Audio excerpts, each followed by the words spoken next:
Praise the lord. ಯೇಸು ಕ್ರಿಸ್ತನ ನಾಮದಲ್ಲಿ ಎಲ್ಲರಿಗೂ ವಂದನೆಗಳನ್ನು ಸಲ್ಲಿಸ್ತಾ ಇದ್ದೇನೆ ಪ್ರಿಯರೇ. ದೇವರು ಪ್ರೀತಿ ಸ್ವರೂಪನಾಗಿದ್ದಾನೆ ಪ್ರಿಯರೇ. ಪ್ರತಿದಿನವೂ ಕೂಡ ಈ ಮಾತನ್ನು ನಾವು ಹೇಳ್ಕೊಳ್ತೇವೆ. ದೇವರೇನಾಗಿದ್ದಾನೆ? ಪ್ರೀತಿ ಸ್ವರೂಪನಾಗಿದ್ದಾನೆ. ನಮ್ಮನ್ನು ಕರೆದಾತನು ನಂಬಿಗಸ್ತನಾಗಿದ್ದಾನೆ. ಹೌದು, ನಮ್ಮನ್ನು ಯಾವ ರೀತಿ ಹೇಗೆ ಕರೆದ್ರು ನೋಡ್ರಿ. ಈ ಲೋಕದಲ್ಲಿ ಅನೇಕರು ನಮ್ಮನ್ನು ಕರೀತಾರೆ. ಹೇಗೆ ಕರೀತಾರೆ? ಅಲ್ಲಿ ಹೋಗಣ್ ಬಾ, ಇಲ್ಲಿ ಹೋಗಣ್ ಬಾ ಎಂಬುದಾಗಿ ಕರೀತಾರೆ. ನಮ್ಮ ಅವಶ್ಯಕತೆಗಳು ಮುಗಿದ್ಮೇಲೆ ಏನ್ ಮಾಡ್ತಾರೆ? ನಮ್ಮನ್ನ ಮರೆತು ಬಿಡ್ತಾರೆ. ನೋಡ್ರಿ, ಯೋಚನೆ ಮಾಡಿ ನೋಡ್ರಿ. ಅನೇಕ ರೀತಿಯಲ್ಲಿ ಈ ಅನುಭವ ಅನೇಕ ಜನಗಳಿಗೆ ಆಗಿದೆ. ಅನೇಕರು ಹೇಳ್ತಾರೆ, ಅಯ್ಯೋ ನಮ್ಮ ಅವಶ್ಯಕತೆ ಇದ್ದಾಗ ಮಾತ್ರ ಅವ್ರು ಕರೀತಾರೆ ಬಿಡು, ಆಮೇಲೆ ನಮ್ಮನ್ನು ಮರೆತು ಬಿಡ್ತಾರೆ ಬಿಡು ಅಂತ ಹೇಳ್ಬಿಟ್ಟು ಅನೇಕರ ಮನಸ್ಸಲ್ಲಿ, ಅನೇಕ ಜನಗಳಲ್ಲಿ ಈ ಅನುಭವ ಆಲ್ರೆಡಿ ಆಗಿದೆ ಪ್ರಿಯರೇ. ಹೌದು, ಎಲ್ಲರಿಗೂ ಆಗಿರುತ್ತದೆ ಈ ಅನುಭವ. ಆದರೆ ದೇವರು ಯೇಸು ಕ್ರಿಸ್ತನು ಕರೆದಾತನು ಏನಾಗಿದ್ದಾನೆ? ನಂಬಿಗಸ್ತನಾಗಿದ್ದಾನೆ ಪ್ರಿಯರೇ. ಆತನು ಏನ್ ಮಾಡಿದ್ದಾನೆ? ನಮಗೋಸ್ಕರ ಏನ್ ಮಾಡಿದ್ದಾನೆ? ಆತನು ನಮಗಾಗಿ ಪ್ರಾಣವನ್ನೇ ಕೊಟ್ಟಿದ್ದಾರೆ. ನಮಗಾಗಿ ಆತನ ಶಿಲುಬೆಗೆ ಹಾಕಿದ್ದಾರೆ. ಆತ ನಮ್ಮ ಪಾಪಗಳಿಗೋಸ್ಕರ, ನಮ್ಮ ಪ್ರತಿಯೊಂದು ಪಾಪ ದ್ರೋಹಗಳಿಗಾಗಿ ಆತನನ್ನೇ ಪ್ರಾಣ ಯಜ್ಞವನ್ನಾಗಿ ಮಾರ್ಪಡಿಸಿ ಆತನ ರಕ್ತವನ್ನು ಸುರಿಸಿ ನಮ್ಮ ತ್ರಯಕ್ಕೆ ಕೊಂಡುಕೊಂಡಿದ್ದಾನೆ ಪ್ರಿಯರೇ. ಆತನ ಎಷ್ಟು ನಂಬಿಗಸ್ತನು ನೋಡ್ರಿ. ಆತನು ನಮ್ಮನ್ನು ಹುಡುಕಿಕೊಂಡು ಬಂದಿದ್ದಾನೆ ಹೊರತು ನಾವು ಆತನನ್ನು ಹುಡುಕಿಕೊಂಡು ಹೋಗಿಲ್ಲ ಪ್ರಿಯರೇ. ಆತನು ನಮ್ಮನ್ನು ಕೈ ಹಿಡಿದಿದ್ದಾನೆ ಹೊರತು ನಾವು ಆತನ ಕೈ ಹಿಡಿದಿಲ್ಲ. ನೋಡ್ರಿ, ತಂದೆ ಮಕ್ಕಳ ಕೈ ಹಿಡ್ಕೊಳ್ತಾನೆ ಹೊರತು ಮಕ್ಕಳು ತಂದೆ ಕೈ ಹಿಡ್ಕೊಳ್ಳೋದಿಲ್ಲ. ಯಾಕೆಂದ್ರೆ ಮಕ್ಕಳು ಒಂದು ವೇಳೆ ತಂದೆ ಕೈ ಹಿಡ್ಕೊಂಡ್ರೆ ಯಾವಾಗ ಒಂದ್ಸರಿ ಬಿಟ್ಟು ಬಿಡ್ತಾರೆ ಎಂಬುದಾಗಿ ಭಯ. ಹಾಗಾಗಿ ಏನ್ ಮಾಡ್ತಾರೆ? ತಂದೆ ಆಗ್ಲಿ ತಾಯಿ ಆಗ್ಲಿ ಮಕ್ಕಳನ್ನ ಕೈ ಹಿಡ್ಕೊಂಡು ಕರ್ಕೊಂಡು ಹೋಗ್ತಿರ್ತಾರೆ. ಹೇಗೆ ಅಂದ್ರೆ ಅದು ಯಾಕೆ ಮಾಡ್ತಾರೆ ಹೇಳ್ರಿ? ಆ ಮಕ್ಕಳು ತಪ್ಪಿಸ್ಕೊಂಡು ಹೋಗ್ತಾರೆ. ಅದೇ ರೀತಿಯಲ್ಲಿ ದೇವ್ರು ಏನ್ ಮಾಡಿದರೆ? ನಂಬಿಗಸ್ತನಾಗಿ ನಮ್ಮನ್ನು ಕೈ ಹಿಡ್ಕೊಂಡು ಮುಂದೆ ಸಾಗಿಸ್ಕೊಂಡು ಹೋಗ್ತಾ ಇದ್ದಾರೆ ಪ್ರಿಯರೇ. ಅದೇ ರೀತಿಯಲ್ಲಿ ಬೈಬಲ್ ವಾಕ್ಯದಲ್ಲಿ ಒಂದು ವಚನ ಇದೆ, ಓದಿಕೊಳ್ಳೋಣ. ಮೊದಲನೇ ತೆಸಲೋನಿಕ ಬರೆದ ಪತ್ರಿಕೆ 5ನೇ ಅಧ್ಯಾಯ 24ನೇ ವಚನದಲ್ಲಿ ಹೇಳುತ್ತದೆ, ನಿಮ್ಮನ್ನು ಕರೆಯುವವನು ನಂಬಿಗಸ್ತನು, ಆತನು ತನ್ನ ಕಾರ್ಯವನ್ನು ಸಾಧಿಸುವನು. ನೋಡ್ರಿ, ಆತನ ಕಾರ್ಯಗಳನ್ನು ಏನ್ ಮಾಡ್ತಾರೆ? ಸಾಧಿಸ್ತಾರೆ. ಆತನು ನಮ್ಮೊಟ್ಟಿಗೆ ಇದ್ದು ಏನ್ ಮಾಡ್ತಾರೆ? ಆತನ ಕಾರ್ಯಗಳನ್ನು ಮುಂದುವರಿಸಿಕೊಂಡು ಹೋಗ್ತಾರೆ. ಹೇಗೆ ನಮ್ಮನ್ನು ಕರೆದಾತನಂತಂದ್ರೆ ಆತನ ಕಾರ್ಯಗಳು ಅಂದ್ರೆ ಆತನ ಅದ್ಭುತ ಕಾರ್ಯಗಳಾಗಿರ್ಬೋದು, ಆತನ ವಾಕ್ಯಗಳಾಗಿರ್ಬೋದು, ಆತನ ಒಂದು ಪ್ರೀತಿ ಆಗಿರ್ಬೋದು, ಕರುಣೆ, ತಾಳ್ಮೆ, ಸಾಧುತ್ವ ಎಲ್ಲವೂ ಕೂಡ ನಾವು ಈ ಲೋಕಕ್ಕೆ ಸಾರಬೇಕೆಂಬುದಾಗಿ ಆತನೇನ ಮಾಡಿದ್ದಾನೆ? ನಮ್ಮನ್ನು ಕರೆದುಕೊಂಡಿದ್ದಾನೆ. ಅದೇ ಕಾರಣಕ್ಕೆ ದೇವರು ನಮ್ಮ ಕೈ ಹಿಡಿದಿದ್ದಾರೆ ಹೊರತು ನಾವು ಆತನ ಕೈ ಹಿಡಿದಿಲ್ಲ. ಒಂದು ವೇಳೆ ನಾವೇನಾದ್ರೂ ಆತನ ಕೈ ಹಿಡಿದಿರೋದಾದ್ರೆ ಯಾವತ್ತೂ ಬಿಟ್ಟು ಬಿಡ್ಬೋದಾಗಿತ್ತು ಪ್ರಿಯರೇ.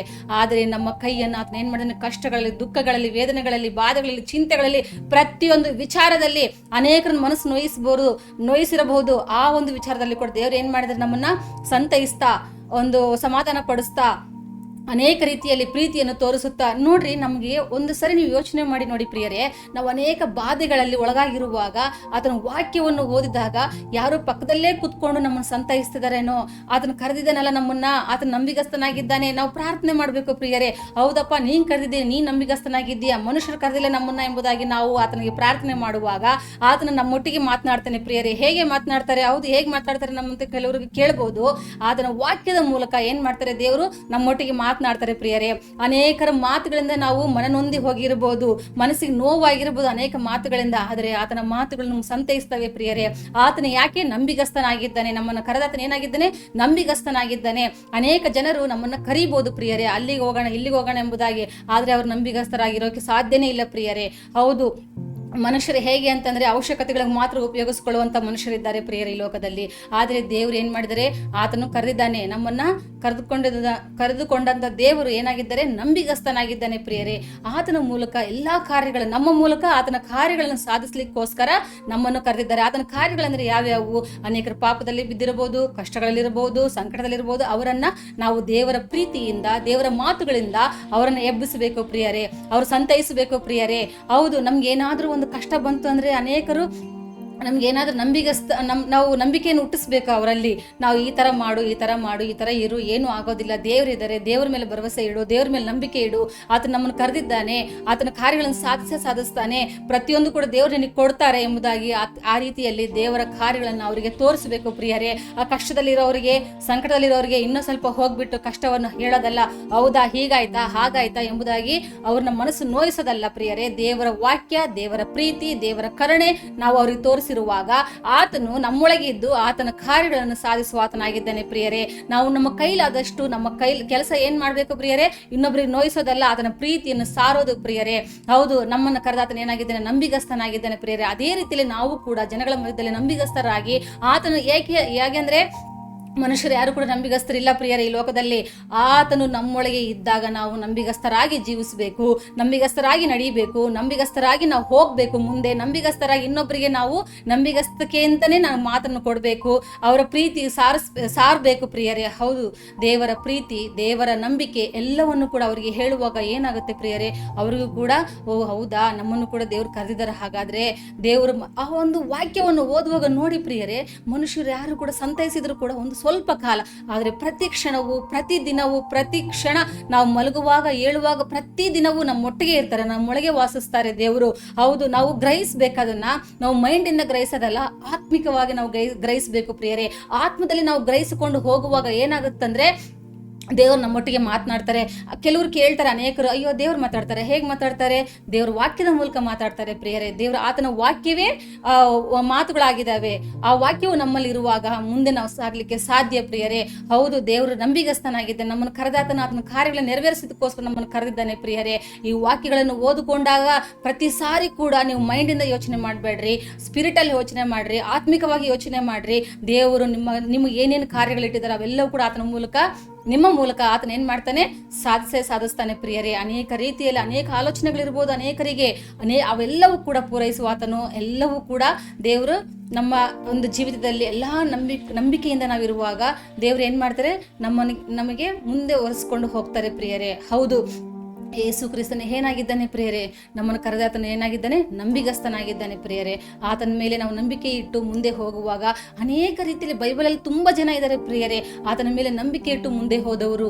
ಆತನ ಮೇಲೆ ಆತನ ನಮ್ಮನ್ನು ಕರೆದಿದ್ದಾನೆ, ನಾವು ಆತನ ಹಿಂಬಾಲಿಸಬೇಕೆಂಬುದಾಗಿ ಯೇಸು ಕ್ರಿಸ್ತನು ಈ ಲೋಕಕ್ಕೆ ಬಂದಾಗ ಅನೇಕರು ಮೀನು ಹಿಡಿಯೋರು ಪ್ರತಿಯೊಬ್ಬರು ಕೂಡ ಆತನ ಶಿಷ್ಯರನ್ನಾಗಿ ಮಾಡಿಕೊಂಡ್ರು. ಆತನ ಒಂದೇ ಮಾತು ಕರೆದ್ರು, ಅವರ ಎಲ್ಲ ಕೆಲಸ ಕಾರ್ಯಗಳನ್ನು ಬಿಟ್ಟು ಆತನ ಹಿಂದೆ ಹೋದ್ರು ಪ್ರಿಯರೇ. ಆದ್ರೂ ಕೂಡ ಅವರೆಲ್ಲರೂ ಕೂಡ ಉನ್ನತ ಸ್ಥಾನದಲ್ಲಿ ದೇವರು ಇಟ್ಟರು ಪ್ರಿಯರೇ. ಅದೇ ರೀತಿಯಲ್ಲಿ ನಾವು ಕೂಡ ಆತನ ನಮ್ಮನ್ನು ಕರೆದಿದ್ದಾನೆ, ಆತನ ಕಾರ್ಯಗಳನ್ನು ಸಾಧಿಸ್ತಾನೆ. ಒಂದಲ್ಲ ಒಂದು ದಿವಸ ನಾವು ಮುಂದೆ ಹೋಗ್ತೇವೆ ಎಂಬುದಾಗಿ ನಾವು ನಂಬಿಕೆಯಿಂದ ಮುಂದೆ ಹೋಗುವಾಗ ಆತನ ಕಾರ್ಯಗಳನ್ನು ನೆರವೇರಿಸಲಿಕ್ಕೆ ಸಾಧ್ಯವಾಗುತ್ತದೆ ಪ್ರಿಯರೇ. ಈ ವಾಕ್ಯಗಳ ಮೂಲಕ ನಿಮ್ಮನ್ನು ಆಶೀರ್ವದಿಸಲಿ ಯೇಸು ಕ್ರಿಸ್ತನ ಎಂಬುದಾಗಿ ಚಿಕ್ಕ ಪ್ರಾರ್ಥನೆಯನ್ನು ಮಾಡಿ ನಾನು ಈ ವಾಕ್ಯಗಳನ್ನು ಮುಗಿಸುತ್ತೇನೆ ಪ್ರಿಯರೇ.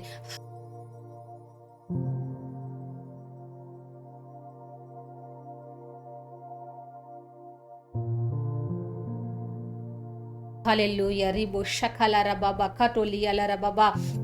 ಏಸಯ್ಯ, ನಿನಗೆ ಕೋಟಿ ಕೋಟಿ ಸ್ತೋತ್ರಗಳನ್ನು ಸಲ್ಲಿಸ್ತಾ ಇದ್ದೇನೆ ಪ್ರಿಯ ಜನಗಳಿಗೆ ಎಲ್ಲರಿಗೂ ಕೂಡ ಕರ್ತನೆ, ಈ ಒಂದು ನೀನು ಕರೆದಿದ್ದಿ ಎಂಬುದಾಗಿ ಅವರು ಗ್ರಹಿಸಿಕೊಳ್ಳಿಕ್ಕೆ, ಆತ್ಮಿಕಣಗಳು ತೆರೆಯ ಮಾಡಲಿಕ್ಕೆ ನೀನು ಸಹಾಯ ಮಾಡಪ್ಪ. ಈ ವಾಕ್ಯಗಳನ್ನು ನೋಡುವಾಗ ಕರ್ತನೆ, ಅವರೊಟ್ಟಿಗೆ ನೀನು ಮಾತನಾಡಬೇಕಾಗಿ ಬೇಡಿಕೊಳ್ತೇನೆ ರಾಜ. ಈ ವಾಕ್ಯದ ಮೂಲಕ ಅವರೊಟ್ಟಿಗೆ ನೀನು ಮಾತನಾಡು, ಭರವಸೆದಿಂದ ಮತ್ತು ನಂಬಿಕೆಯಿಂದ ಇರಲಿಕ್ಕೆ ಸಹಾಯ ಮಾಡಬೇಕಾಗಿ ಬೇಡಿಕೊಳ್ತೇನಪ್ಪ. ಏಸಯ್ಯ, ನಿನ್ನ ಕಾರ್ಯಗಳನ್ನು ಅವ್ರ ಮೂಲಕ ಸಾಧಿಸಬೇಕಾಗಿ ಬೇಡಿಕೊಳ್ತೇನಪ್ಪ. ಕರೆದ ಆತನ ನಂಬಿಗಸ್ತನಾಗಿದ್ದಿ ಎಂಬುದಾಗಿ ಅವರಿಗೆ ತಿಳಿಯಪಡಿಸಿ ಯೇಸು ನಾಮದಲ್ಲಿ ಕರ್ತನೆ, ಈ ವಾಕ್ಯಗಳನ್ನು ನೋಡುವ ಪ್ರತಿಯೊಬ್ಬರನ್ನು ಯೇಸು ಕ್ರಿಸ್ತನ ನಾಮದಲ್ಲಿ ಆಶೀರ್ವದಿಸ್ತಾ ಇದ್ದೇನೆ ರಾಜ. ಒಂದು ವೇಳೆ ಅವರಿಗೆ ನಂಬಿಕೆ ಅಥವಾ ನಮ್ಮನ್ನು ಏನು ಕರೆದಿಲ್ಲ, ಈ ಲೋಕದಲ್ಲಿ ನಾವು ವೇಸ್ಟ್ ಆಗಿದ್ದೇವೆ ಎಂಬುದಾಗಿ ಅನೇಕರು ಕುಗ್ಗಿ ಹೋಗಿರಬಹುದು, ಅಂತವರಿಗೆ ಸಂತೈಸಬೇಕಾಗಿ ಬೇಡ್ಕೊಳ್ತೇನಪ್ಪ. ನಿನ್ನ ವಾಕ್ಯದ ಮೂಲಕ ಅವರಿಗೆ ಪ್ರೀತಿ, ತಾಳ್ಮೆ, ಸಂತೋಷ ಎಲ್ಲವೂ ಸಿಗಲಿ ಎಂಬುದಾಗಿ ನಾನು ಪ್ರಾರ್ಥನೆ ಮಾಡ್ತಿದ್ದೇನಪ್ಪ. ಯಾರ್ಯಾರು ಕುಗ್ಗಿ ಹೋಗಿದ್ದಾರೋ ಅವರೆಲ್ಲರನ್ನು ಕೂಡ ಕರ್ತನೆ ನಿಶ್ಚಿಂತೆಯಾಗಿರ್ಲಿಕ್ಕೆ, ಸಂತೋಷವಾಗಿರ್ಲಿಕ್ಕೆ ನಿನ್ನ ವಾಕ್ಯದ ಮೂಲಕ ನೀನು ಮಾತನಾಡಬೇಕಾಗಿ ಬೇಡಿಕೊಳ್ತೇನಪ್ಪ. ಈ ಪ್ರಾರ್ಥನೆಯನ್ನು ಮತ್ತು ಈ ವಾಕ್ಯಗಳನ್ನು ನೋಡುವಂತ ಪ್ರತಿಯೊಬ್ಬ ಮಕ್ಕಳನ್ನು ಯೇಸು ಕ್ರಿಸ್ತನ ನಾಮದಲ್ಲಿ ಆಶೀರ್ವದಿಸ್ತೇನೆ ಯೇಸು ನಾಮದಲ್ಲಿ ಕರ್ತನೆ. ಓ ರಾಜ, ನಿನಗೆ ಸ್ತೋತ್ರಗಳನ್ನು ಸಲ್ಲಿಸ್ತೇನಪ್ಪ. ನನ್ನ ಪ್ರಾರ್ಥನೆಯನ್ನು ಕೇಳಿ ಸೌತ್ರವನ್ನು ದಯಪಾಲಿಸಿದ್ದಕ್ಕಾಗಿ ನಿನ್ನ ಕೋಟಿ ಕೋಟಿ ಸ್ತೋತ್ರಗಳನ್ನು ಸಲ್ಲಿಸುತ್ತಾ ಪ್ರಭು ಯೇಸು ಕ್ರಿಸ್ತನ ನಾಮದಲ್ಲಿ ಬೇಡಿ ಹೊಂದಿದ್ದೇನೆ ತಂದೆಯಾದ ದೇವರೇ. Amen, amen, amen. Praise the lord.